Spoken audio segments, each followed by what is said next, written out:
Bakit may lalaking kahit hindi gwapo sa mata ng marami, siya pa rin ang hindi malilimutan ng babae? Bakit may lalaki na kahit hindi palaging nagpaparamdam, siya ang palaging iniisip? Marami ang akala kailangan mong humabol o gumawa ng sobra para mapansin ka, pero mali. Minsan, ang tunay na atraksyon ay nagmumula sa tahimik mong presensya, sa paraan na hindi ka kayang hulaan. Sa video na ito, malalaman mo kung paano maging ganoong lalaki, yung kahit hindi palaging nariyan, ramdam ka pa rin niya. Dito mo matutunan kung paano mag-iwan ng marka sa puso niya, kahit sa simpleng paraan lang, kahit hindi sa salita. Kung gusto mong maunawaan ang sikreto ng lalaking hindi malilimutan, manatili ka at panoorin mo to hanggang dulo. Una, hindi siya kailanman nag-iisa. Sa mundo ng babae, laging may nakapalibot na atensyon. Minsan, isang hi lang sa story niya, may 5 magre-react agad. May mga lalaking handang sumundo, handang maglaan ng oras, handang magsakripisyo, lahat para mapansin niya.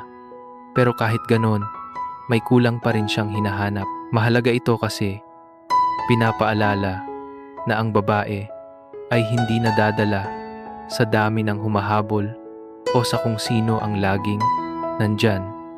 Mas naaakit siya sa lalaking may kakaibang dating, yung may sariling mundo, tahimik pero may malalim na presensya at hindi basta-basta nakikita sa lahat.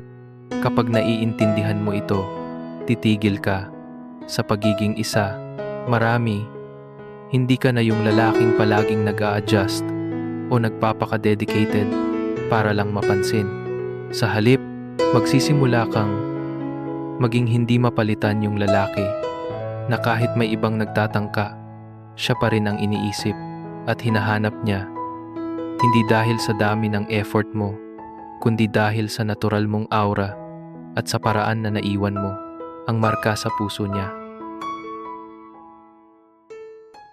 Pangalawa, yung lalaking walang sinasabi, pero ramdam. Hindi mo kailangang maging pinakagwapo o pinakamayaman para mapansin. May mga lalaki na kahit hindi sila ang bida sa kwarto, sila ang inuuna ng mata ng babae, hindi dahil sa ingay nila, kundi sa misteryo.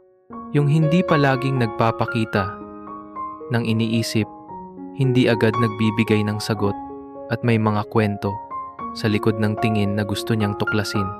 Siya yung lalaking hindi mo mahuhulaan, at ang hindi mo mahulaan, iyon ang spark na hinahanap ng karamihan ng babae. Sa panahong lahat ay predictable na, dahil curiosity ang unang pintuan ng attraction. Kapag predictable ka, mabilis kang makalimutan. Pero kapag ikaw yung lalaking hindi agad ma-unlock, nagiging palaisipan ka, at ang palaisipan gustong lutasin. Kapag hindi niya kayang basahin ang susunod mong hakbang, doon nagsisimulang magtanong ang puso niya. At sa tuwing magtatanong siya tungkol sa'yo, lalo siyang nahuhulog sa'yo. Pangatlo, kapag hindi ka nagmamadali, mas lumalakas ang dating. Maraming lalaki ang nagkakamali dito, sobrang eager. Palaging online, palaging una sa scene. Palaging may tanong kung kailan ulit magkikita. Pero ang tunay na dating ng isang lalaki, lumalabas sa kalmadong presensya. Yung hindi kinakain ng takot, hindi nagpapaikot sa ideya na baka mawala siya. Sa halip, buo ang loob, steady ang kilos, at may tiwala sa sarili. Mas nakaka-attract yung lalaking hindi nagmamadali, kasi nagpapakita ito na may lalim ka, may direksyon ka, at hindi mo kailangan ng kahit sino para maging kumpleto. Hindi dapat umiikot ang mundo mo sa isang babae, kahit gaano mo siya kagusto. Kapag meron kang sariling priorities, passion, at buhay na gusto mong buuin, nagiging ibang klase ang tingin niya sa'yo. Mas may respeto, mas may paghanga, mas pakiramdam niya na kailangan kanyang ma-earn. Hindi ikaw ang naghahabol sa kanya, at sa tuwing hindi ka nagmamadali, ipinaparamdam mo sa kanya ang isang mensahe na napakahirap pantayan. May sarili akong mundo, pero puwede kitang gawing parte nito kung handa ka. Pangapat, ang hindi mo ginagawa ang mas nakakaapekto. May mga lalaking todo effort, pero hindi tumatatak. Bakit? Kasi kapag palagi mong ibinibigay ang lahat, nawawala ang thrill, ang excitement. Pero kapag may mga bagay kang hindi lagi ginagawa, doon nagsisimula ang curiosity at anticipation. Hindi mo kailangang maging clingy, hindi mo kailangang maging laging sweet. Minsan, mas malakas ang dating ng katahimikan kesa sa paulit-ulit na atensyon sa mundong sanay sa mabilis at sobra. Kakaibang impact ang isang lalaking may pagpipigil, kasi attraction grows in the space between moments. Kapag hindi niya alam kung kailan mo ulit ipapakita ang ganong lambing, hihintayin niya, hahanapin niya, iisipin niya. At kapag ikaw ang nasa isip niya, kahit wala ka sa tabi niya, doon mo malalaman, umaabot ka na sa puso niya. Panglima, kapag ikaw ang iniisip niya bago matulog, ang totoong epekto mo sa isang babae hindi nasusukat sa dami ng oras niyong magkasama, kundi sa bigat ng presensya mo sa isip niya. Pag mag-isa na siya, kapag wala na ang ingay, wala nang tawanan ng barkada, wala nang distractions, ikaw ang bumabalik sa kanya. Hindi dahil sinadya mo, kundi dahil may nabuksan kang parte ng puso niya na hindi niya maipaliwanag. Ang mga lalaking mabilis dumaan, mabilis din makalimutan. Pero yung dumampi sa puso, hindi lang sa paningin, mas tumatagal sa alaala. Dahil ang emosyon, ang tunay na koneksyon, hindi effort na ipinagyayabang, kundi pakiramdam na hindi niya makakalimutan. Kapag ikaw ang naiisip niya bago siya matulog, ibig sabihin, naging parte ka ng araw niya, hindi lang bilang ibang tao sa paligid, kundi taong may dalang ginhawa sa mundong puno ng ingay at pabida. Bihira ang lalaking nag-iiwan ng tahimik, pero malalim na marka. At kapag ang puso niya ay nagpahinga, pero ikaw ang gumising sa alaala niya, doon mo mapapatunayang mahalaga ka. Panganim, tahimik na kapangyarihan. Ang tunay na attractiveness, hindi laging maingay. May lalaki na puro papansin, jokes, palabas, yabang, pero may isang lalaki na halos walang effort, yet nararamdaman mo, hindi siya yung sentro ng atensyon, pero kapag dumating siya, parang nag-iba ang hangin.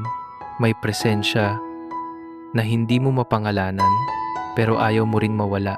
Yung simpleng pag-upo niya sa tabi mo, yung tingin niyang parang nakikita ka, hindi lang kung anong itsura mo, kundi kung anong pinagdadaanan mo. Yun ang lakas na hindi kailangan ipagyabang.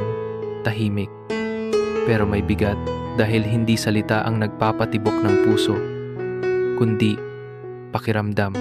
Kapag isang tao, kahit palihim, kayang baguhin ang mood niya, ang breathing niya, ang gaan ng mundo niya, kahit saglit lang, hindi niya yun makakalimutan. Ito ang tahimik na kapangyarihan, walang inaangkin, pero may lugar sa puso niya. Hindi mo kailangang magpa-impress, dahil ang presensya mo lang mismo ang impact. Sa dami ng lalaking nagpapansin, ang pipiliin niya ay yung ramdam, kahit walang ingay, yung hindi humihingi ng atensyon, pero hindi mabitawan ng isip. Pangpito, siya ang puno ng pagpipilian, pero ikaw ang pinag-iisipan. Ang totoo, hindi mo kailangang maging pinakamagaling, pinakamayaman, o pinakagwapo, may mga taong buong lakas na humahabol sa atensyon niya. Flowers, papogi, pa-impress, loud gestures. Pero minsan, ang tahimik na presensya, ang mas malakas ang dating. Kahit maraming pumapaligid sa kanya, kapag ikaw ang naiibang enerhiya sa buhay niya, yung hindi kailangang sumigaw para maramdaman, ikaw ang magiging paborito niyang isipin sa oras na wala ng ingay sa paligid. Ang gusto niyang intindihin ay yung taong nakakaintindi sa kanya. Hindi mo sila kailangang daanin sa paramihan ng effort, hindi rin sa kung gaano kalaki ang puhunan mo para mapansin ka. Dahil kung ang koneksyon ay totoo, kusang tumatapat ang puso sa tamang tao.